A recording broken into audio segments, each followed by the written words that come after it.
নমস্কাৰ সময় নিনাদৰ এক ব্যতিক্ৰমী অনুষ্ঠান আলাপলৈ আপোনালোক সকলোকে স্বাগতম জনাইছোঁ। সময় নিনাদৰ আলাপ অনুষ্ঠানত আজি আমাৰ মাজত উপস্থিত আছে কাঠৰ টুকুৰাত সপোন ৰচনা কৰা এগৰাকী ভাস্কৰ্য শিল্পী ভুৱনেশ্বৰ কলিতা। আমি এতিয়া তেখেতৰ সৈতে কিছু কথা পাতিম তেখেতৰ ভাস্কৰ্য চিত্ৰ শিল্প সন্দৰ্ভত। এতিয়া আমি ভাস্কৰ্য শিল্পীগৰাকীৰ সৈতে কিছু কথা পাতিম। আহক আপোনালোকে তেখেতৰ মুখেৰে শুনক তেখেতে এই শিল্পযাত্ৰা কেতিয়া ক'ত আৰু কেনেধৰণে আৰম্ভ কৰিছিল। নমস্কাৰ। এই শিল্পকৰ্মটো আচলতে মই সৰুকালৰ পৰাই চৰ্চা কৰি আহিছোঁ। এইটো মোৰ মনৰ ইচ্ছা, একান্ত হেঁপাহ। আনকি LP স্কুলত পঢ়ি থকাতে মই মাটিৰ মূৰ্তি সাজিছিলোঁ। তেনেকৈ এটা চখ আছিল আৰু সেইবিলাক কৰাৰ পৰৱৰ্তী সময়ত যেতিয়া 1983 চনত মই মেট্ৰিক পৰীক্ষা প্ৰৱেশিকা পৰীক্ষা দি তেজপুৰ চহৰলৈ ফুৰিবলৈ যাওঁ। তাত আমাৰ মাহীহঁতৰ ঘৰ আছিল। ঘৰৰ ওচৰতে অখ্যাত ভাস্কৰ্য শিল্পী মাননীয় দেৱেন্দ্ৰনাথ বৰাদেৱক তাত সান্নিধ্য পাওঁ। তেখেতৰ ওচৰত এসপ্তাহ মই থকাৰ সুবিধাটো পালোঁ আৰু তাত কিছু কাঠৰ গড়, হাতী এনেধৰণৰ কিছুমান বস্তু বনোৱাৰ কৌশলখিনি শিকি ল'লোঁ। কি নাম আছিল তেখেতৰ? মাননীয় দেৱেন্দ্ৰনাথ বৰাদেৱ আছিল। হয়, দেৱেন্দ্ৰনাথ বৰাদেৱতে আপুনি কিছুদিন থাকিলে? এসপ্তাহ আছিলোঁ। এসপ্তাহ থাকিলে নহয়? সেই এসপ্তাহত তেখেতৰ তাত থাকি আপুনি তেখেতৰ সৃষ্টিকৰ্মৰ কৌশল কিছু আয়ত্ত কৰি ঘৰলৈ উভতি আহি ইয়াত গমাৰি কাঠৰ টুকুৰা সংগ্ৰহ কৰি তাত চৰ্চা কৰিবলৈ লৈছিলোঁ। যদিও ব্যৱসায়িক ভিত্তিত নহয়, মনৰ চখত কিছু কৰিলোঁ। তাৰপিছত এইটো এটা প্ৰসাৰ কৰাৰ কাৰণে মই নিজাকৈ কিছুমান মূৰ্তি সৃষ্টি কৰাৰ কাৰণে হাতত ল'লোঁ। প্ৰথমতে যদিও গড় আৰু হাতী বনোৱাৰ কৌশলহে শিকিছিলোঁ, পৰৱৰ্তী সময়ত বিভিন্ন মূৰ্তি, ব্যক্তিৰ প্ৰতিমূৰ্তি বা তেনেধৰণৰ দেৱ দেৱতাৰ মূৰ্তি আদি তৈয়াৰ কৰাৰ কাৰণে নিজৰ মননশীল দৃষ্টিভংগীৰে এই কামত নিয়োজিত হৈ আজি এইখিনি পৰ্যায় পাইছোঁ। আৰু ইয়াৰ লগে লগে জীৱিকাৰো পথ বাছি লৈছোঁ এই পথটোৰে। ইয়াৰ উপৰিও এই ভাস্কৰ্য শিল্পৰ উপৰিও আৰু আমি এতিয়া আৰু কিছুমান ব্যৱসায়িক দিশত আগবাঢ়ি যোৱাৰ কাৰণে সৰু সুৰা কিছুমান কাঠৰ আইটেম, যেনে কাঠৰ গহনা, জাপি বা তেনেধৰণৰ অন্যান্য অত্যাধুনিক গহনা আমি তৈয়াৰ কৰিব লৈছিলোঁ আৰু লৈ আছোঁ। এতিয়াও বৰ্তমান কৰি আছোঁ আৰু ভাল চাহিদা পাইছোঁ, যাৰ কাৰণে আমাৰ জীৱিকা নিৰ্বাহ কৰাত সহায়ক হৈছে। আপোনাৰ কেইবছৰমান হ'ল এই শিল্পটো আৰম্ভ কৰাৰ? এই ব্যৱসায়িক ভিত্তিত আমি কৰাৰ এইটো এটা হৈছে কি 96 মানৰ পৰাহে 1996 চনৰ পৰাহে আমি এইটো ব্যৱসায়িক দিশত কিছু আগবাঢ়ি আহি এতিয়া বৰ্তমান গোটেই পৰিয়ালটো, মোৰ ভাতৃ বা আমাৰ পৰিয়ালৰ সকলোৱে ইয়াত সহযোগ কৰাৰ বিনিময়ত আমি স্বাৱলম্বিতাৰে আমি জীৱিকা নিৰ্বাহ কৰিব পাৰিছোঁ। আপোনাৰ জীৱিকা এইটোৱে নেকি? এই ভাস্কৰ্য শিল্পৰ মাজেদিয়ে আমাৰ এতিয়া জীৱিকাৰ প্ৰধান উপায়। মোৰ পৰিয়াল 4জন, ল'ৰা ছোৱালী 2জন আৰু আমি 2জন। গতিকে আমি পৰিয়াল 4জনীয়া পৰিয়ালটো সুন্দৰভাৱে এই কৰ্মৰ জৰিয়তে চলি আছোঁ। কষ্ট অলপ হয়, যথেষ্ট কষ্ট হয়। কষ্ট হ'লেও মনৰ আনন্দখিনি ইয়াতে পাইছোঁ। এই আনন্দতে আমি কষ্টক অনুভৱ নকৰি আগবাঢ়ি যোৱাৰ কাৰণে আগবাঢ়ি আছোঁ। আচ্ছা, এই কাঠৰ মূৰ্তিবোৰ তৈয়াৰ কৰাতে আপুনি এই যে কাঠৰ টুকুৰাটো লাগে, এইটো কি কাঠ ব্যৱহাৰ কৰা হয়? এইটো আচলতে গমাৰি কাঠ লাগে। গমাৰি কাঠটো অতি কোমল, তাক ভাঙি নাযায় বা ফাটি নাযায়। এইটো যেনেকৈ কাটা যায় তেনেকৈ কাটিব পাৰি। কাঠটো ক'ত পোৱা যায়? ক'ৰ পৰা আনে? এতিয়া ধৰক আমি যেতিয়া প্ৰথম শিকিছিলোঁ তেতিয়া আমাৰ এইবিলাক ঠাইত গমাৰি কাঠৰ চাহিদা নাছিল, গমাৰি কাঠ বিচাৰি নাপাইছিলোঁ, চিনিয়ে নাপায়। কিন্তু এতিয়া কি হৈছে যে গাঁৱে ভূঞে সকলোৱে গমাৰি গছৰ যিটো মূল্যটো বুজি পাইছে আৰু এতিয়া স্থানীয়ভাৱে সেই গছ সংৰক্ষণ কৰি আমি সংগ্ৰহ কৰিব পাৰোঁ। নাই নচেত এতিয়া বিভিন্ন ঠাইৰ পৰা, ধৰক উত্তৰ চাইডৰ পৰাই হওক বা তেনেধৰণৰ গমাৰি কাঠৰ টুকুৰা ব্যৱসায়িক লাইনেদি ক্ৰয় কৰি আনিব লাগে, ক্ৰয় কিনি কৰি আনিব আনিব লাগে আৰু এইখিনি সহজলভ্য এতিয়া বৰ্তমান, গতিকে তাত আমাৰ অসুবিধা যিহেতু নাই। আপোনাৰ এই শিল্পটোত হয় গামাৰি কাঠৰ যথেষ্ট প্ৰয়োজন হয়, হয় যে আপোনাৰ যিহেতু গ্ৰাম্যাঞ্চলৰ নলবাৰী জিলাৰ নিজবাজনী গাঁৱৰ কলিতাপাৰা চুবুৰীত যিহেতু আপুনি বাস কৰে, এই অঞ্চলটোত আপোনাৰ মাটি বাৰীৰো বিশেষ অসুবিধা নাই। যিহেতু নাই, আপুনি গমাৰি কাঠৰ গছৰ খেতি বুলি ক'লোঁ মই, ৰোপণ কৰি ইয়াক সংৰক্ষণৰ ব্যৱস্থা কৰিছেনে নাই? আপুনি কৰিছেনে এনেকুৱা পদক্ষেপ? নহয়, তেনেকে 2-4ডাল থাকে, মানে আমাৰ তেনেধৰণৰ আপোনাৰ মানে গমাৰি কাঠৰ উদ্যান হিচাপে কৰিব পৰা আমাৰ ভূমিও তেনেকুৱা নাই। তথাপি 2-4ডাল আমাৰো মানে নিজৰ প্ৰয়োজন সাপেক্ষে সেইদি চাহিদা মানে পূৰণ নহয়। ডাঙৰ তথাপি হোৱাটো সময় লাগিব, পৰৱৰ্তী সময়ক লাগি ভৱিষ্যতৰ কাৰণে হয়তো 2-4ডাল তেনেকে আমি ৰোপণ কৰিছো বা সংৰক্ষণ কৰি আছো। বা আমাৰ ওচৰ চুবুৰীয়াও এইটো মানে অলপ গমাৰি কাঠ মানে ৰোপণ কৰি সংৰক্ষণ কৰাত গুৰুত্ব লৈছে। হয়।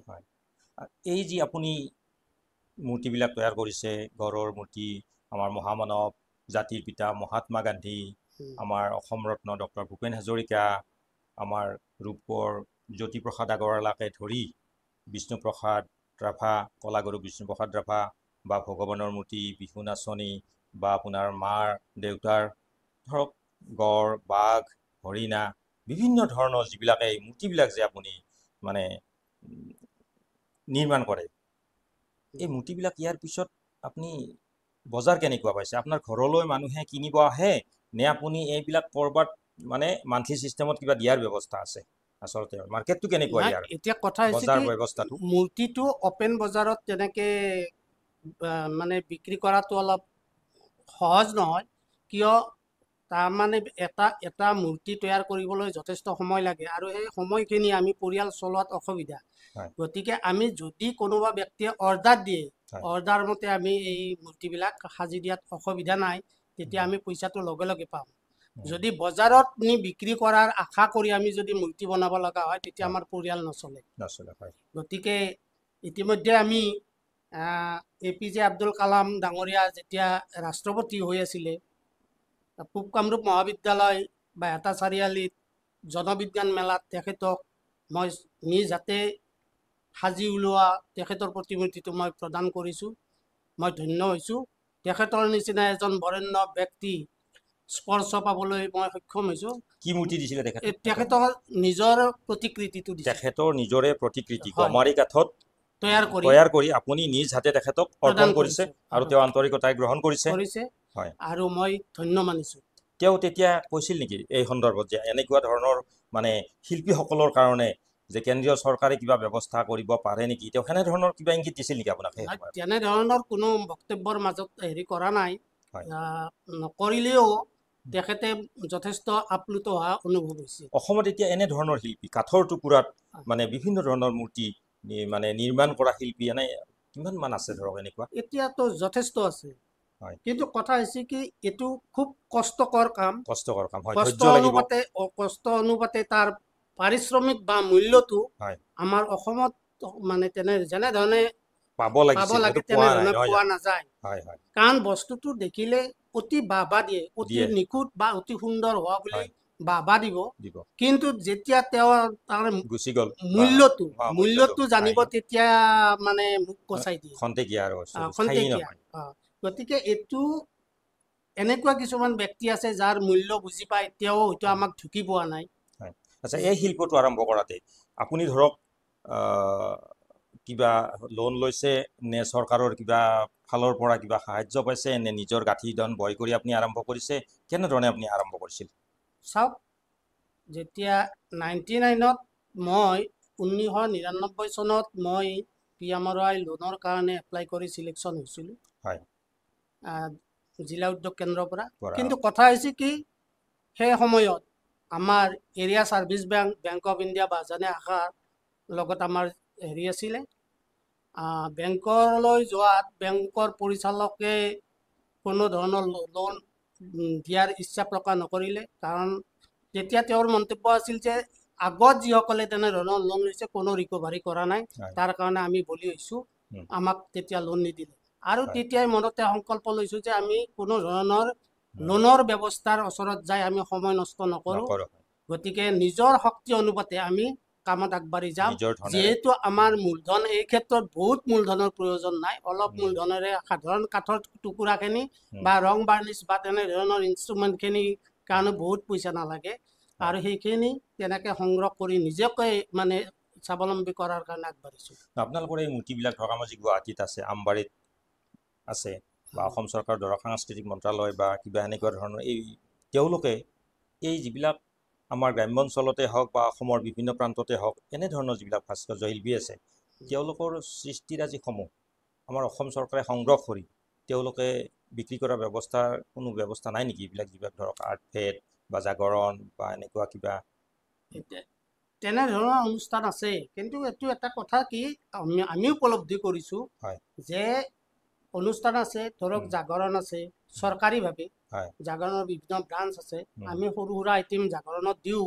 কিন্তু মূৰ্তি এইবিলাক যদি তেওঁলোকক দিয়া হয় হিউজ প্ৰডাক্ট আৰু হিউজ প্ৰডাক্ট কৰাৰ আমাৰ মেন পাৱাৰো নাই বা আমাৰ মেচিনাৰী নাই আৰু মেচিনাৰী নাথাকিলে হয়তো এটা মূৰ্তিত 2 মাহ 1.5 মাহ তেনেধৰণৰ লাগি গ'লে আমি বছৰত কেইটা মূৰ্তি তৈয়াৰ কৰিম আৰু সেই অনুপাতে আমি তাত ডিছপ্লে কৰি মাৰ্কেটিং কৰাৰ কাৰণে আমাৰ যিখিনি যোগাৰ বা যিখিনি মূৰ্তিৰ প্ৰয়োজন সেইখিনি আমি যোগান ধৰিব নোৱাৰোঁ।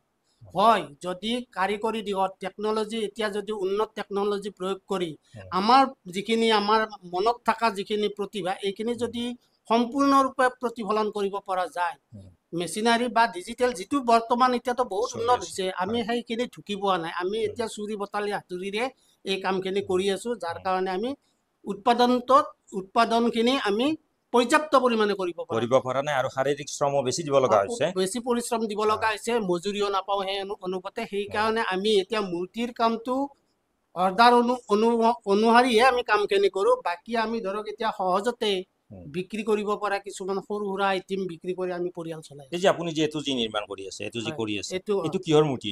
এইটো মানে ভগৱান শ্ৰীকৃষ্ণৰ মূৰ্তি হ'ব। এইটো সম্পূৰ্ণ হোৱা নাই। আচ্ছা, ইয়াতে বাহিৰটো থাকিব? বাহিৰটো ইয়াত বাহি থাকিব আৰু ইয়াত বহুত কাম আছে সম্পূৰ্ণ হোৱা নাই। সম্পূৰ্ণ হ'লে এইটো এনেকুৱা মূৰ্তি এটা সম্পূৰ্ণ হ'বলৈ কিমান দিন লাগে বা কেনেকুৱা সময় লাগে? ধৰক এমাহৰ তলত নহয়, এমাহৰ তলত নহয়। এইটো এটাই টুকুৰাৰ পৰা হৈছে নে? ইয়াত কোনো জোন নাই, অকল বাহিৰটো আমি বেলেগকে লগাই দিম। এটা এনেকুৱা মূৰ্তি এটা ধৰক আপোনাৰ সম্পূৰ্ণ হোৱাৰ পিছত কিমান মান পৰে?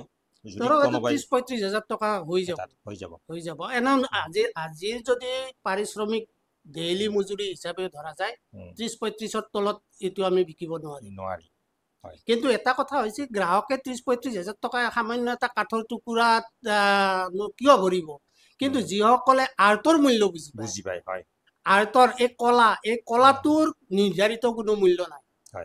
হয়তো ইয়াত যদি যোনে বুজি পায় এই কলাটোৰ প্ৰতি আগ্ৰহিত হৈ তেওঁ উচিত মূল্য দিয়াৰ কাৰণে আগবাঢ়ি আহিব আৰু সাধাৰণ দৃষ্টিত যদি আমাক এটা শ্ৰমিক বুলি ভাবি শ্ৰমিকৰ মূল্য হিচাপে নিৰ্ধাৰণ কৰে কলা কুশলীসকলক, তেতিয়াতো আৰু আমাৰ উপায় নাই। আচ্ছা, এই যে আপুনি সৰু সৰু অৰ্নামেণ্টছ বিলাক বনাইছে সেইটো কেনেকুৱা ৰেট এইবিলাকৰ? এতিয়া এইবিলাক আমি এতিয়া হোলচেলত বিক্ৰী কৰোঁ। এইবিলাক আমি পাৰ পিচ 60 টকা। এক পিছত 60 টকা আৰু এই কাণফুলি এযোৰত 60 টকা।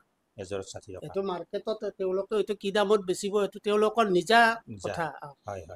গতিকে এইটো অলপ ডাঙৰ আছে বিহুৱতীবিলাকে পিন্ধা, এইটোৰ দাম হ'ব আমাৰ পৰা লয় তেওঁলোকে 80 টকা। বিকাটো তেওঁলোকৰ নিজা কথা। গতিকে এনেকৈ এইবিলাক চলি আছে। এতিয়া অসমত এনেকুৱা ধৰণৰ বহুতো শিল্পী আছে, কলা কুশলী আছে। আচ্ছা, সেইসকলৰ মাজত কিবা এছ'চিয়েশ্যন সংস্থা কিবা আছে নেকি, গঠন হৈছে নেকি কিবা? এতিয়া কথা হৈছে কি জানে না, সন্থা কৰাত আমিও এটা প্ৰচেষ্টা লৈছিলোঁ। নলবাৰী জিলা হস্তশিল্পীসকলে আমি ভাস্কৰ্য শিল্পৰ লগতে বাঁহ বেতৰ পৰা আৰম্ভ কৰি যি কুটিৰ শিল্পৰ লগত জড়িত ব্যক্তিসকলক লৈ আমি এটা প্ৰচেষ্টা লৈছিলোঁ আৰু তেতিয়া আমাৰ সত্যেন কলিতা বুলি আমাৰ নলবাৰী চৌক বজাৰতে তেখেত এটা মানে যথেষ্ট মানে ভাস্কৰ্য শিল্পী মানে খ্যাতনামা, তেখেতক সভাপতি আৰু মোক সম্পাদক হিচাপে নলবাৰী হৰিমন্দিৰত এখন আমি কমিটি তৈয়াৰ কৰিছিলোঁ। নলবাৰী জিলাৰ বিভিন্ন প্ৰান্তৰ পৰা আমাৰ নিচিনা কিছুমান যিসকলক আমি ঢুকি পাইছোঁ তেখেতক আমন্ত্ৰণ কৰিছিলোঁ আৰু এখন কমিটি বনাইছিলোঁ পৰৱৰ্তী সময়ত কিন্তু আমাৰ আৰ্থিক দৈন্যতা সময়ৰ ব্যস্ততাৰ কাৰণে আমি আগবাঢ়ি যাব নোৱাৰিলোঁ আৰু তাৰ কিছু বছৰ পিছতে আমাৰ সভাপতি সত্যেন্দ্ৰনাথ ডাঙৰীয়া আমাৰ মাজৰ পৰা হেৰাই গ'ল। এতিয়া কমিটি বুলি একো নাই, গতিকে নিজে নিজৰ অসমত আছে যদিও আমাক ঢুকি নাপায়। কি কথা হৈছে কি জানে না, আমি প্ৰডাকশ্যন কৰা অৰ্থাৎ উৎপাদনমুখী কামত জড়িত ব্যক্তিসকলে এই সন্থা কৰি সময় সমিতি নষ্ট কৰা বা আমি আৰ্থিকভাৱে দুৰ্বলতো, একদিন কাম কৰিব নাপালে আমি খাব নাপাম। গতিকে যদি সন্থাক যদি পূৰ্ণগতি ল'ব লগা হয়, আমাক লৈ আমাক শুভাকাংক্ষীসকলে আগবাঢ়ি আহি তেখেতসকলে দায়িত্ব লৈ কিছু কথাত যদি সহযোগ কৰে আমি তেতিয়াহে যাব পাৰিম। কিন্তু আমি নিজাকৈ যোৱাটো অলপ অসুবিধা, কি আমি কামৰ মাজেদিহে আমি যাব লাগিব। এতিয়া বৰ্তমানত ধৰক ৰাজ্য চৰকাৰে কিন্তু নিবনুৱা সমস্যাই হওক বা বিভিন্ন ধৰণৰ আঁচনিৰ জৰিয়তে কিন্তু বিভিন্ন মানুহক উপকৃত কৰি অহা দেখা গৈছে। যে এনে সময়ত ধৰক আমাৰ ৰাজ্যৰ যিখিনি ভাস্কৰ্য শিল্পী আছে, ভাস্কৰ্য শিল্পী বুলি নহয়, বিভিন্ন ধৰণৰ শিল্পী, এই শিল্পীসকলৰ ক্ষেত্ৰত তালিকাত ধৰক আপোনালোকৰ কাৰণে যদি তেখেতসকলে ধৰক কিবা এটা ব্যৱস্থা কৰি এই শিল্পীসকলৰ উৎপাদনমুখী ব্যৱস্থাটো অধিক বঢ়োৱাত গুৰুত্ব আৰোপ কৰে, তেনেধৰণৰ ক্ষেত্ৰত তেওঁলোকে কিবা ভূমিকা গ্ৰহণ কৰিছে নেকি? হয়তো নকৰা নহয়। দক্ষতা বিকাশ যিটো এটা হেৰি আছে, এইটোৰ জৰিয়তে আজি বিভিন্ন মাধ্যমৰ মাজেদি বিভিন্ন আঁচনিৰ লগত সংগতি ৰাখি দক্ষতা বিকাশ প্ৰশিক্ষণ কেন্দ্ৰবিলাক গঢ়ি উঠিছে। তাত কৰাৰ কাৰণে চৰকাৰে আগ্ৰহ প্ৰকাশ কৰি আঁচনিবিলাক মুকলি কৰাৰ চেষ্টা কৰিছে। নিশ্চয় ফলপ্ৰসূ হ'ব বুলি। কি আঁচনি বুলি কয় এইটো? এইটো দক্ষতা বিকাশ আঁচনি বুলি এইবিলাক কৰি আছে, বিশ্বকৰ্মা আঁচনি, কিবা আঁচনি। কিন্তু কথা হৈছে কি, প্ৰশিক্ষণ দিব নেকি নাকি? না, বিশ্বকৰ্মা আঁচনি বুলি এখন আঁচনি অসম চৰকাৰে, এইটো অসম চৰকাৰ না কেন্দ্ৰীয় চৰকাৰে কৰিছে, এইটো মই সঠিকভাৱে নাজানো। তথাপি এতিয়া কথা হৈছে গাঁৱে ভূঞে, এতিয়া কথা হৈছে, প্ৰথম কথা হৈছে কি, দক্ষতা বিকাশ আঁচনিৰ এই বিশ্বকৰ্মা আঁচনিটো এতিয়া 15,000 টকা দিব বুলি তেওঁলোকে জলপানী বা যিয়ে নহওক কিবা এটা পইচা 15,000 টকাকে পাব বুলি কোৱাৰ লগে লগে এনেকুৱা এটা ওপৰা লাগিছে আবেদনকাৰী, তাত হয়তো বিশ্বকৰ্মা আঁচনিৰ লগত কোনো সংগতি নোহোৱা ব্যক্তিসকলে প্ৰশিক্ষণ কৰিছে। প্ৰকৃত শিল্পীসকলেও হয়তো বাদ পৰি গৈছে, এনেকুৱা নেকি? বাদ পৰি যাব পাৰে, কাৰণ এইটো এতিয়া পলিটিকেলি হওক বা তেনেধৰণৰ কিছুমান কথাৰ মাজেদি বিশ্বকৰ্মা আঁচনিক সামৰি লৈছে। আৰু তাৰ বিনিময়ত কি হৈছে, প্ৰকৃত অৰ্থাৎ বিশ্বকৰ্মা আঁচনিৰ চাৰ্টিফিকেট, আইডেণ্টি কাৰ্ড আছে, তেওঁলোকে বিশ্বকৰ্মা আঁচনিৰ সংগতি ৰাখি তেওঁলোকৰ কৰ্ম বা যিখিনি প্ৰশিক্ষণ কৰিছে সেইখিনি ঘৰত চৰ্চা কৰিছে নে কৰা নাই, কিন্তু এইটোত কিন্তু কোনো গুৰুত্ব নাই।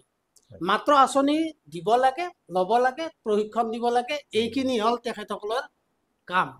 হয়তো পৰৱৰ্তী সময়ত বেংকৰ জৰিয়তে লোন দিয়াৰ ব্যৱস্থাও নিশ্চয় সেইসকলক কৰিব, আৰু তেতিয়া কাম নকৰাসকলে লোন লৈ এই আঁচনিৰ উপভোক্তা হ'ব।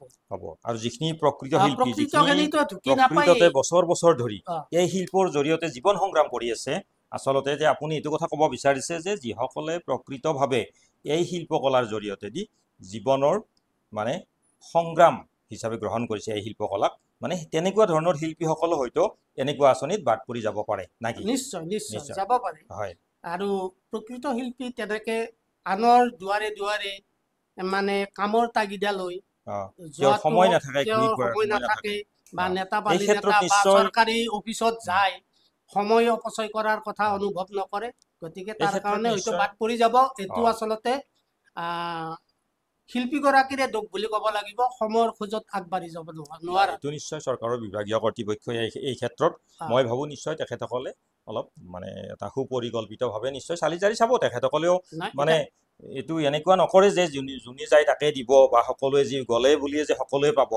তেওঁলোকৰ মাজত আচলতে তেওঁলোক শিল্পী হয়নে নহয়, বা তেওঁলোকে কিমান বছৰ ধৰি এই শিল্পকলাৰ সৈতে জড়িত হৈ আছে, বা তেওঁ এই শিল্পকলাটোক জীৱন সংগ্ৰাম হিচাপে লৈছে নে নাই, গতিকে এই ক্ষেত্ৰত নিশ্চয় তেখেতসকলে সুবিচাৰ কৰিব বুলি আমি নিশ্চয় নিশ্চয় চৰকাৰৰ দায়িত্ব এনেকুৱা হ'ব লাগে, যিহেতু এইখিনি গ্ৰাম্য অঞ্চলতে হওক বা চহৰ অঞ্চলতে হওক শিল্পীসকল বা শিল্পী বুলি ক'লে অকল ভাস্কৰ্য শিল্পই নহয়, বিভিন্ন হেৰি আছে, বিভিন্ন আছে। গতিকে এইসকলক প্ৰথমতে এটা ছাৰ্ভে, অৰ্থাৎ ছাৰ্ভে কৰি বিভিন্ন পঞ্চায়তৰ জৰিয়তে হওক বা হেৰি কৰি এইখিনি তথ্য এটা ল'ব লাগিছিল, এইখিনি চৰকাৰৰ ঘৰত এটা মাৰ্কিং হ'ব লাগে যে অসমত ইমানগৰাকী হস্তশিল্পী, ইমানগৰাকী মৃৎশিল্পী, কুটীৰ শিল্পী, এনে ধৰণৰ তথ্য নিশ্চয় চৰকাৰৰ ঘৰত সঠিক তথ্য নাই চাগে। তাৰ কাৰণে কিছুমান চৰকাৰী আঁচনিৰ পৰাও প্ৰকৃত শিল্পীসকল বঞ্চিত হৈ পৰে। গতিকে আশা কৰো চৰকাৰে যদি প্ৰকৃত শিল্পী বা হিতাধিকাৰী নিৰ্বাচন কৰে, প্ৰকৃততে গ্ৰাম্য অঞ্চলৰ প্ৰতিটো মানে চকু কোণৰ পৰা এইবিলাক মানে নিৰ্বাচন মানে তালিকাভুক্ত কৰি অসম চৰকাৰৰ মুখ্য তালিকাত সংলগ্ন কৰি যাতে এটা কথাতে কৈ দিব পাৰি যে অসমত ইমানজন ভাস্কৰ্য শিল্পী আছে। হয়তো তেখেতসকলৰ তথ্য আছে যাত য'ত আমি সংযোগ হ'ব পৰা নাই, নিশ্চয় আছে, নাই বুলিও নকওঁ। কিন্তু কথা হৈছে কি, সময়ে সময়ে প্ৰশাসনৰ ফালৰ পৰা আমি স্বীকৃতি পাইছোঁ।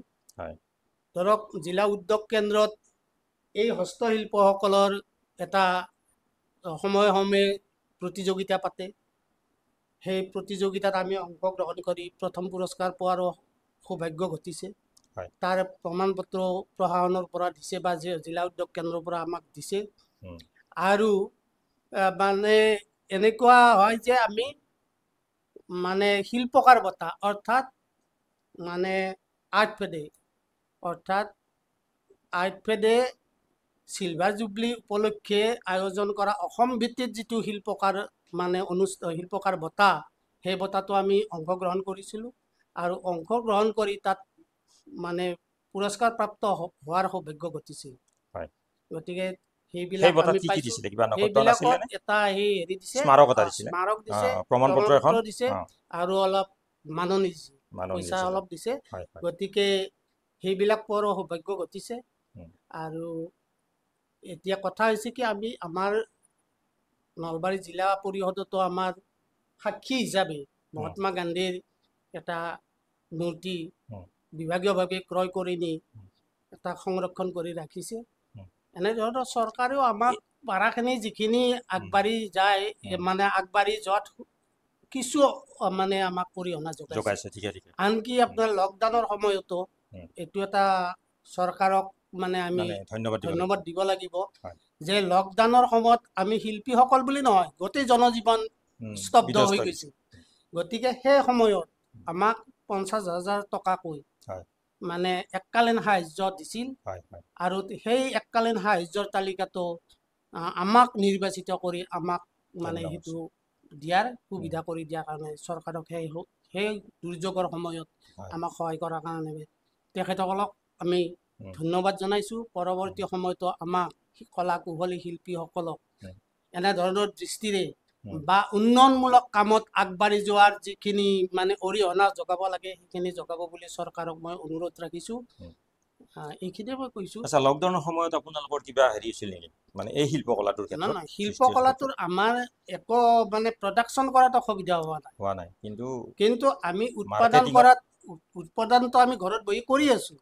কিন্তু কথা হৈছে বজাৰসমূহ যেতিয়া বন্ধ, তেতিয়াতো এইবিলাক বিক্ৰী কৰাৰ কাৰণে অসুবিধা আছে। আৰু অসুবিধা থকাৰ লগে লগে আমাৰ মনত কি হৈছে, উৎপাদন কৰাৰ কাৰণে আমাৰ হেমাহিবিলাক যাতে বিক্ৰী নহয়, আমি আগ্ৰহটো কমি যায়, হোৱা বিনিময়ত আমি হয়তো বহুত পিছ পৰি গৈছোঁ। এই মূৰ্তিবিলাক তৈয়াৰ কৰাৰ কাৰণে কিবা বিশেষ সঁজুলি আছে নে? আপুনি কি ব্যৱহাৰ কৰে এইবিলাক? এতিয়া সঁজুলি, এতিয়া টেকন'লজিটো বহুত উন্নত হৈছে।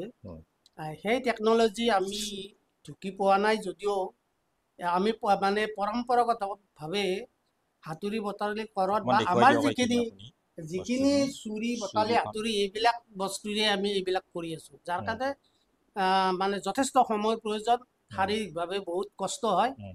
যিয়ে নহওক, আৰু সেই মডাৰ্ণ টেকন'লজি এনেধৰণৰে বস্তু, ইয়াত কোনো মেচিনাৰী, কটাৰী বা সৰু এখন চুৰি এনেকুৱা আৰু নহয় জানো?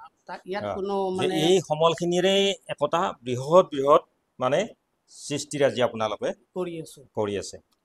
গতিকে এইটো এটা এটা কথা হৈছে কি জানে না, এতিয়া আমি ইনবৰ্ণ অৰ্থাৎ জন্মস্বত্বে এই বস্তুটো আমি মানে ভগৱান প্ৰদত্ত বস্তু বুলি মই জ্ঞান কৰোঁ। কিয় মই সৰুৰ পৰা এই কামটো হেৰি হৈ আছোঁ।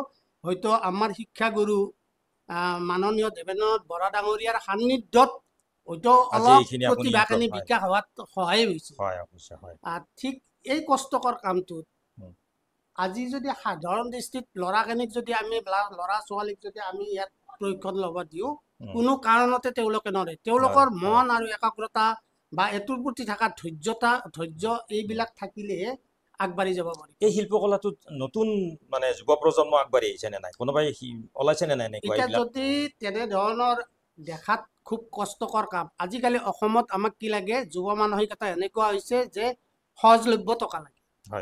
সহজতে পোৱা ধন ঘটিবৰ কাৰণে সহজ পৰিশ্ৰম নকৰাকৈ কেনেকে কৰিব পাৰি সেইবিলাক বিচাৰি ফুৰে।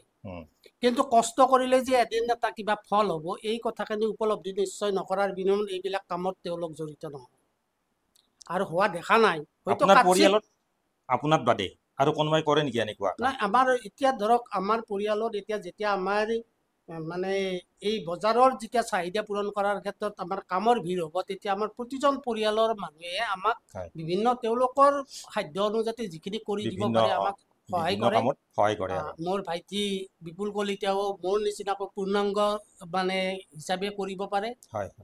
তেওঁ নিজাকে এতিয়া বৰ্তমান তেওঁ নিজাকে কৰি আছে।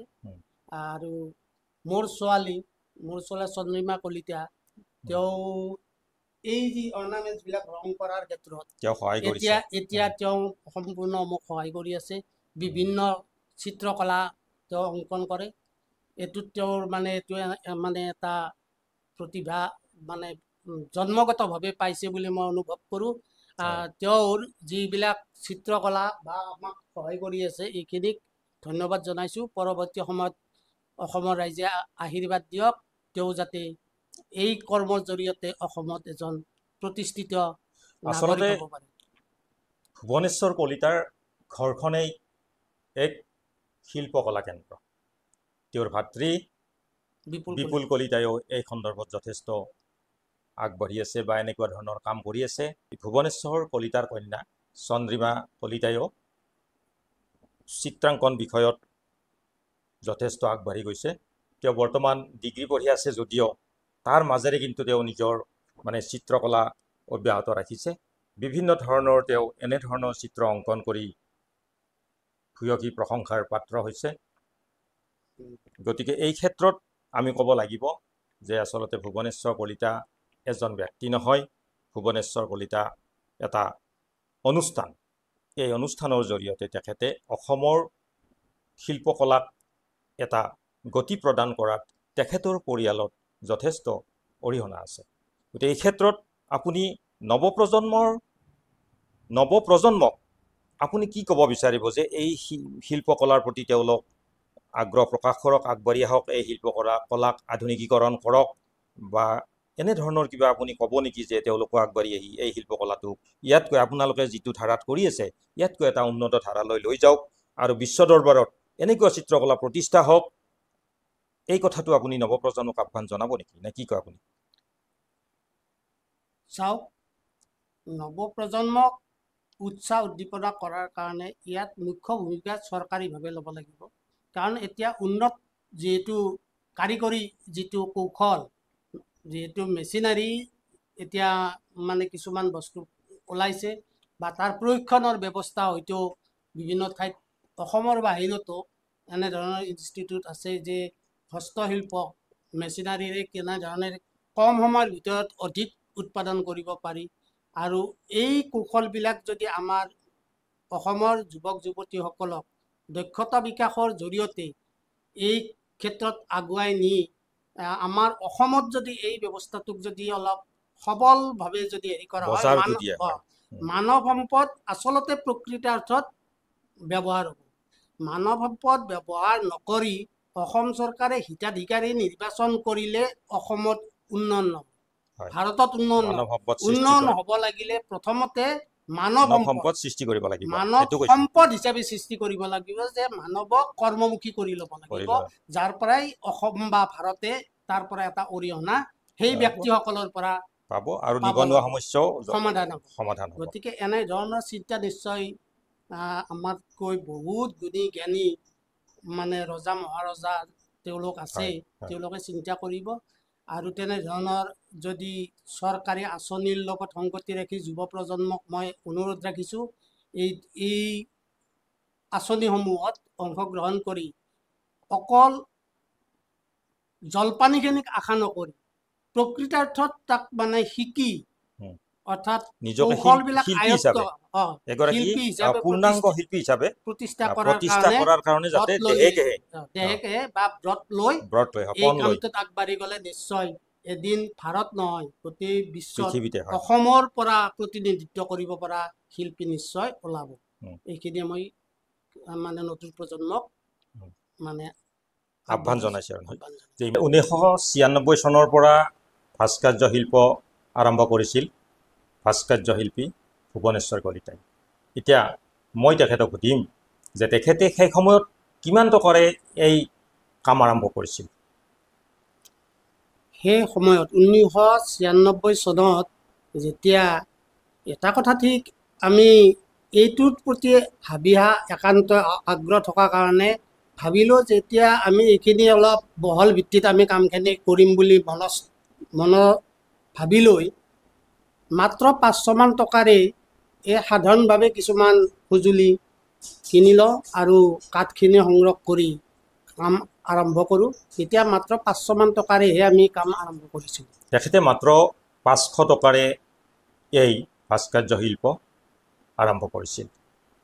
1999 চনত তেখেতে চৰকাৰী ঋণৰ বাবে আবেদন কৰিও ব্যৰ্থ হোৱাৰ পিছতো তেখেতে থমকি ৰোৱা নাই। তেখেতৰ নিষ্ঠা, সততা, ধৈৰ্য আৰু নিজৰ সাহসেৰে এই শিল্পকলাক সুদীৰ্ঘ 28 বছৰ ধৰি এই ভাস্কৰ্য শিল্পৰ সৈতে জড়িত হৈ আছে। যে আমি এতিয়া তেখেতক সুধিম যে এই 28 বছৰত তেখেতে যিমানসমূহ মূৰ্তি নিৰ্মাণ কৰিলে, অৰ্নামেণ্টছ বনালে, ইয়াৰ ভিতৰত তেখেতৰ আটাইতকৈ মনোগ্ৰাহী বা নিজৰ মনক সন্তুষ্ট কৰিব পৰা ধৰণৰ কি মূৰ্তি নিৰ্মাণ কৰিছিল তেখেতে, যিটো মূৰ্তিয়ে তেখেতক নিজকে এগৰাকী শিল্পী হিচাপে আত্মসন্তুষ্টি দিব পাৰিছিলে? কওকচোন। চাওক, আচলতে আমাৰ প্ৰতিটো সৃষ্টিয়ে মনোগ্ৰাহী, যাৰ মনৰ অন্তৰৰ পৰা সেই বস্তুটো আমি সৃষ্টি কৰাত হেৰি কৰোঁ। গতিকে এইটো প্ৰতিটো বস্তুৱে আমি নিখুঁতভাৱে কৰিব বিচাৰোঁ যেতিয়া প্ৰতিটো বস্তুৱে আমাৰ মনোগ্ৰাহী। তথাপি ভগৱান গণেশৰ যিটো মূৰ্তি মানে তৈয়াৰ কৰি সাজি উলিয়াইছোঁ, কিন্তু কথা হৈছে কি শিল্পকাৰ বঁটা পোৱাটো সেই প্ৰভু মানে গণেশৰ যিটো মূৰ্তি, সেই মূৰ্তিৰ জৰিয়তে আমি শিল্পকাৰ বঁটা পাবলৈ সক্ষম হৈছোঁ। আৰু বিভিন্নজনে এই মূৰ্তি ক্ৰয় কৰি নিছে। MG ভানু সেই সময়ত অসম চৰকাৰৰ বিষয়া। আমাৰ নলবাৰী জিলাত তেতিয়া জিলাই উপায়ুক্ত হৈ আছিলে আমাৰ বি কল্যাণ চক্ৰৱৰ্তী ডাঙৰীয়া। তেতিয়াৰ SP শৰৎ ফুকন ডাঙৰীয়াই এই বিভিন্ন মূৰ্তি আমাৰ পৰা ক্ৰয় কৰিছে, উচিত মূল্য দিছে। তেখেতসকলকো আমি আমাৰ মনত প্ৰেৰণা যোগোৱাৰ কাৰণে এই জগতে তেখেতসকলকো আমি ধন্যবাদ জনাইছোঁ। এই 28 বছৰীয়া শিল্পকলা পৰিক্ৰমাত আপুনি আটাইতকৈ অধিক হাৰত কি মূৰ্তি নিৰ্মাণ কৰিছিল বা বিক্ৰী কৰিবলৈ সক্ষম হৈছিল, আৰু কিমান টকাত এই মূৰ্তিটো আপুনি বিক্ৰী কৰিছিল? চাওক, আমি প্ৰতি আজি কেইবছৰমান অৰ্থাৎ 2002, 3, 4, 5, 6 এনেকুৱা কেইবছৰমান আমি নলবাৰীৰ ৰাস মহোৎসৱত আমি DIDৰ পৰা অৰ্থাৎ জিলা গ্ৰামীণ বিকাশ অভিকৰণৰ পৰা আমি আমন্ত্ৰিত হৈ আত্মসহায়ক গোটবিলাকৰ যি প্ৰদৰ্শন হৈছিলে তাত আমি নিগাজিকৈ আজি সুদীৰ্ঘ বহু বছৰ আমি তাত প্ৰদৰ্শন কৰিছোঁ। তাত যথেষ্ট সংখ্যক বস্তু আমি বিক্ৰী কৰিছোঁ, যাৰ কাৰণে আমি প্ৰেৰণাৰে আগবাঢ়ি যোৱাত সুবিধাটো হৈছিল। কিন্তু অত্যাধিক দামত বিক্ৰী কৰা বুলি ক'লে এটা কথা ক'ব লাগিব, অসম চৰকাৰ অৰ্থাৎ নলবাৰী জিলা পৰিষদত আমি এটা মূৰ্তি ক্ৰয় কৰিছোঁ। তেখেতসকলে আহি আমাৰ পৰা বস্তু এটা লৈ গৈছে যে মহাত্মা গান্ধী আৰু 3টা বান্দৰ সহ প্ৰায় 4 ফুটমান ওখ মূৰ্তি এটা আছিলে। 2012 চনতে এই বস্তুটো ক্ৰয় কৰিছিলে। 2012 চনত তেতিয়া আমি সেই মূৰ্তিটোৰ মূল্য পাইছিলোঁ 92,500 টকা। উপযুক্ত মূল্য বুলি আমি মানে পাইছোঁ, আৰু কোনো মানে তাত অসুবিধা পোৱা নাই। সেইটো এটা আমাৰ ডাঙৰ সাফল্য। একে সময়তে সেই সময়ত আমি এটা বৃহৎ পৰিমাণ, আমাৰ মনত বৃহৎ পৰিমাণ এই ক্ষেত্ৰত যে আমি সিমান পইচা একেলগে লাৰি পোৱা নাছিলোঁ। গতিকে শিল্পকৰ্মৰ এটা সফল মানে সাফল্য বুলি আমি জ্ঞান কৰিছোঁ, আৰু তাৰপিছত থমকি ৰোৱা নাই। এতিয়াও বৰ্তমান 2012 চনতে তেখেতে এটা মূৰ্তিত 92,500 টকাত মানে বিক্ৰী কৰিবলৈ সক্ষম হৈছিল। এইটো আমি যদিও কৈছোঁ যে কিমান উচ্চ হাৰত বিক্ৰী কৰিছিলে, এইটো কোনো উচ্চ হাৰ নহয়, এইটো মানে উপযুক্ত মূল্য। তেখেতৰ যিটো পাৰিশ্ৰমিক, মূৰ্তিৰ যিটো আচলতে মানে শিল্পীৰ যিটো তেখেতৰ মানে মানদণ্ড, সেই মূৰ্তিটোৰ কোনো বেছি দাম নহয় আচলতে, সেইটো উপযুক্ত পাৰিশ্ৰমিক, উপযুক্ত হয়তো মূল্য তেখেতে পাইছে, লাভ কৰিছে। গতিকে তেখেতে 2012 চনতে এই মহাত্মা গান্ধীৰ এটা মানে প্ৰতিমূৰ্তিত 92,500 টকা মানে ক্ৰয় কৰি নিজকে মানে উপকৃত হোৱা বুলি ইতিমধ্যে আমাক মানে জনাইছে। গতিকে এই ভাস্কৰ্য শিল্পৰ নিশ্চয় বৰ্তমান সময়ত প্ৰাসংগিকতা আছে, চাহিদা আছে। গতিকে যদি আন আমাৰ শিক্ষিত বা নিবনুৱা যুৱক যুৱতীসকলেও যদি এনেকুৱা ধৰণৰ ভাস্কৰ্য শিল্পৰ প্ৰতি আকৰ্ষিত হৈ আগবাঢ়ি আহি এই ভাস্কৰ্য শিল্পক এনেকুৱা এখন কটাৰী, এখন চুৰি, এটা হাতুৰী, বটালিৰ বাহিৰেও ইয়াক উন্নত প্ৰযুক্তিৰ জৰিয়তে যদি ইয়াক সৃষ্টি কৰি আধুনিকীকৰণ ব্যৱস্থা কৰি ইয়াক বিশ্বৰ দৰবাৰত প্ৰতিষ্ঠা কৰিবলৈ সক্ষম হয়, তেতিয়াহ'লে নিশ্চয় অসমৰ এই শিল্পীসকলৰ বা এই শিল্পকলাৰ সমাদৰ গোটেই বিশ্বতে বিশেষভাৱে সমাদৃত হ'ব বুলি আমি আশা কৰিছোঁ। এতিয়া আপোনাৰ 28 বছৰীয়া এই পৰিক্ৰমাত আপোনাৰ এটা অনুভৱ আমাক কৈ দিয়ক, যে আপুনি কোনোবাখিনিত কিবা বিশেষ ধৰণৰ উজুতি খাইছিল নেকি, কোনোবাখিনিত কিবা আপুনি সংঘাতত পৰিছিল নেকি, বা কোনোবাখিনিত আপুনি আনৰ পৰা কেতিয়াবা সেৱা প্ৰতিপন্ন হৈছিল নেকি, বা ক'ৰবাত উৎফুল্লিত হৈছে, বঁটা পাইছে, এইখিনি আমি গম পাই গ'লোঁ ইতিমধ্যে, যে আপোনাৰ কিবা এই 28 বছৰীয়া মানে পৰিক্ৰমাটোত ক'ৰবাত আপুনি উজুতি খাইছিল নেকি, বা ক'ৰবাত সংঘাতত পৰিছিল নেকি, বা কাৰোবাৰ পৰা আপুনি সেৱা প্ৰতিপন্ন হৈছিল নেকি, এনেকুৱা ধৰণৰ কিবা যদি মনত থকা কথা আছে, আপুনি অকণমান আমাৰ সমৰ নিনাদৰ দৰ্শক শ্ৰোতাক আপুনি কৈ দিয়ক।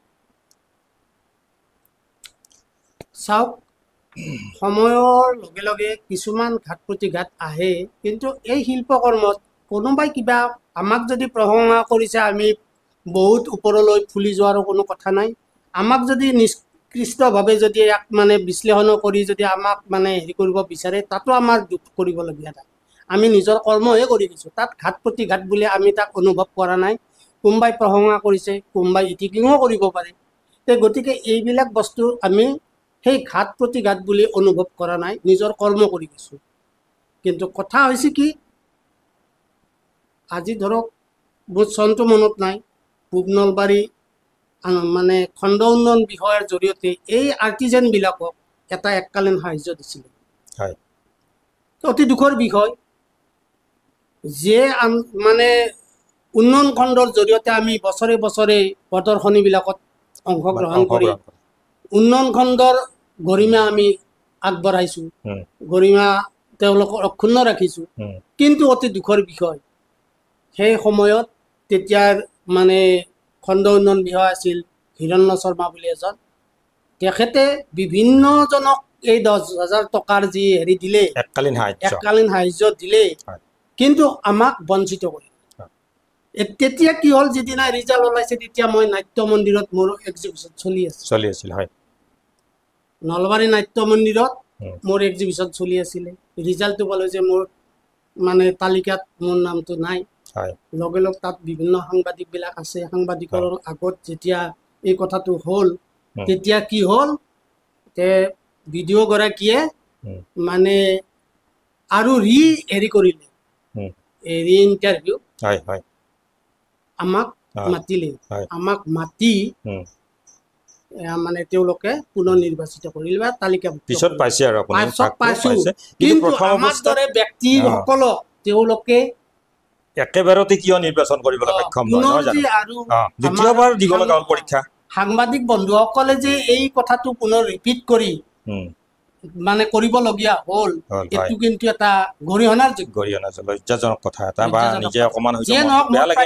আদায় কৰাত মই হয়তো তেখেতসকলৰ কিবা কোনোবাখিনিত কিবা এটা হয়তো কিবা কৰোঁ বুলি হয়তো কৰা নাই, মানে অজানিত কিবা এটা হৈ গৈছে চাগে। যিয়ে নহওক ডেফিনেটলি ধৰক আপোনাৰ সেই সময়ত নিশ্চয় আপোনাৰ মনটোত অকমান হ'লেও বেয়া লাগিছে। তেনেধৰণৰ উজুতি খোৱা নাই। হয়তো এটা কথা ঠিক, আজি ধৰক ৰাষ্ট্ৰীয় যিটো আমাৰ হেৰি আছে, এই ৰাষ্ট্ৰীয় শিল্পী বঁটা, ইয়াতো মই দুবাৰো দিল্লীলৈকে মই মোৰ মানে সৃষ্টি দুবাৰো মই পঠাইছিলোঁ। হয়তো আমাৰ দুৰ্ভাগ্য বা আমাৰ হয়তো উৎপাদিত সামগ্ৰী হয়তো বাছনিত নাহিল। দুবাৰ মই ৰাষ্ট্ৰীয় বঁটাত মই অংশগ্ৰহণ কৰিছিলোঁ, তাত নাপালোঁ। আজি হ'ল কিছু বছৰ, এতিয়া আকৌ মনত ভাবিছোঁ যে পুনৰ আৰু এবাৰ দি চাম। তেনেধৰণৰ সৃষ্টি কৰাৰ মন এটা আছে। হয়তো সেইটো অতি সোনকালে আৰম্ভ কৰি, যিহেতু অসমৰ পৰাই শিল্পকাৰ বঁটাওতো পালোঁ বা নলবাৰী জিলাৰ পৰাই পাইছোঁ। শিল্পী ইতিমধ্যে আমাক প্ৰশাসনে স্বীকৃতি দিছে যে 15 আগষ্টত আমাক শিল্পী হিচাপে এটা মানে সুন্দৰ সন্মান সহকাৰে চাৰ্টিফিকেট সহ আমাক সন্মান দিছে। সেইটো এটা আমাৰ চৰকাৰী ঘৰৰ এটা ডকুমেণ্টছ পাইছোঁ। গতিকে চৰকাৰৰ ফালৰ পৰা বহুত মানে আমাক মানে নকৰা বুলি ক'ব নোৱাৰি।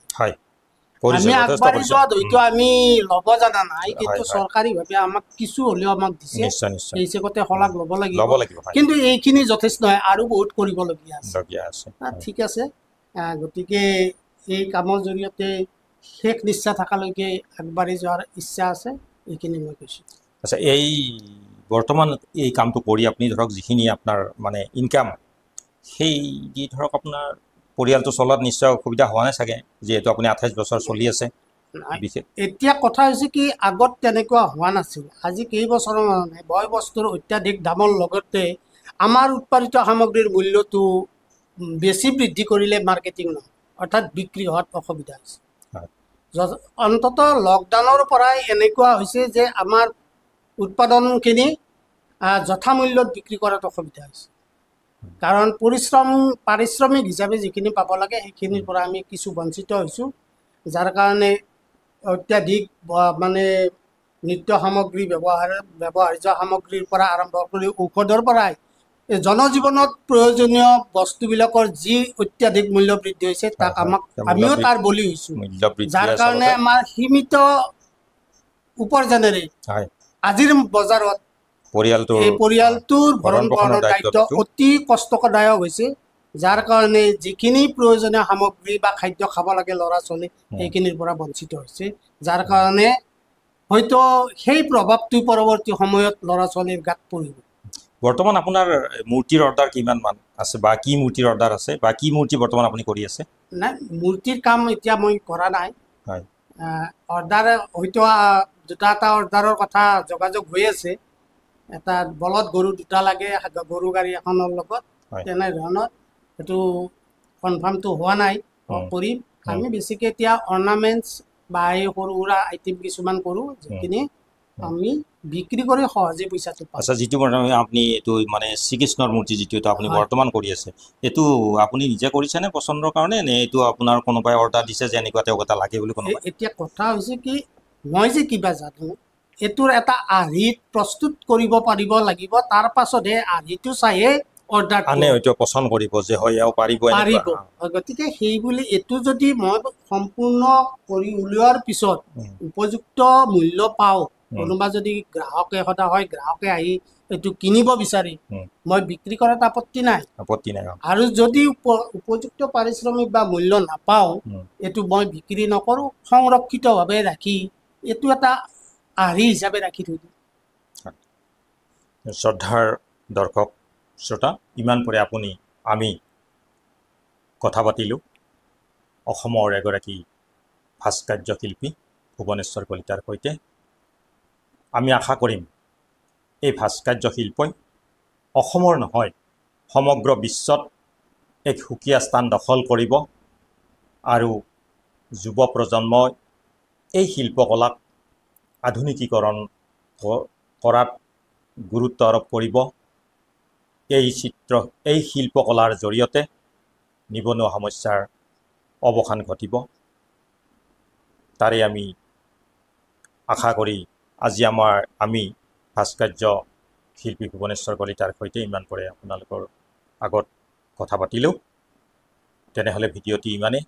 আমি আশা কৰিম যদি আপোনালোকে আমাৰ ভিডিঅ'টি ভাল পাইছে তেনেহ'লে নিশ্চয় ভিডিঅ'টি লাইক কৰিব, কমেণ্ট কৰিব, শ্বেয়াৰ কৰাৰ উপৰিও ইউটিউব চেনেল সময়ৰ নিনাদ ছাবস্ক্ৰাইব কৰি আমাৰ যাত্ৰাপথৰ সহায়ক হ'ব। নমস্কাৰ।